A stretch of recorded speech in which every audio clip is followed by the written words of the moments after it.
Pachi Kapabi, chauffeur professionnel, nous conduit le temps d'une demi-heure dans son univers. Au quotidien, ce travailleur urbain fait face à des problèmes de change de pièces de monnaie. Et ce, malgré la mise en circulation des nouvelles pièces depuis le 2 avril dernier par la Banque des États de l'Afrique centrale. Moi, depuis le lancement des nouvelles pièces, j'ai rencontré, si je peux le dire, j'ai juste eu une seule pièce de 200, 2 pièces de 100 francs. Et les 3 autres, c'est dans les grands espaces. Une problématique réelle qui malheureusement le contraint à être sélectif dans son choix de clientèle. C'est que les taximans ne veulent pas prendre les gens avec la petite monnaie. Mais parfois, ce n'est pas nous.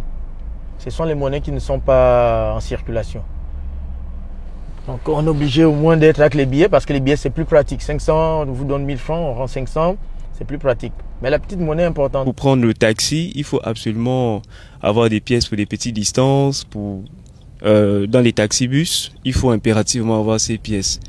Donc ça devient une récitation. Le même constat se dégage au sein de certaines grandes surfaces commerciales et autres marchés populaires au niveau de Libreville, la capitale gabonaise. Nous constatons effectivement qu'un mois après la mise sur le marché de nouvelles pièces de monnaie, qu'il y a toujours une pénurie des pièces, que ce soit dans les transports en commun ou c'est le lieu parfois d'échange disruptoire entre le chauffeur et le client.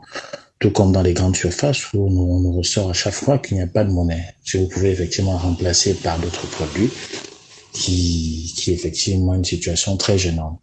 C'est une situation qui s'explique effectivement parce que cette mise en circulation de nouvelles pièces de monnaie est une mise en circulation qui est progressive. N'oublions pas que l'objectif in fine est la stabilisation, mais aussi de fluidifier les échanges commerciaux au profit des populations. Rappelons que le gouverneur de la Banque des États de l'Afrique centrale, afin de lutter contre la pénurie des pièces de monnaie au niveau de la communauté économique et monétaire de l'Afrique centrale, s'est engagé à injecter 500 millions chaque année pour atteindre les 3 milliards de francs CFA d'ici à 2030. Le diplomate financier avait alors présenté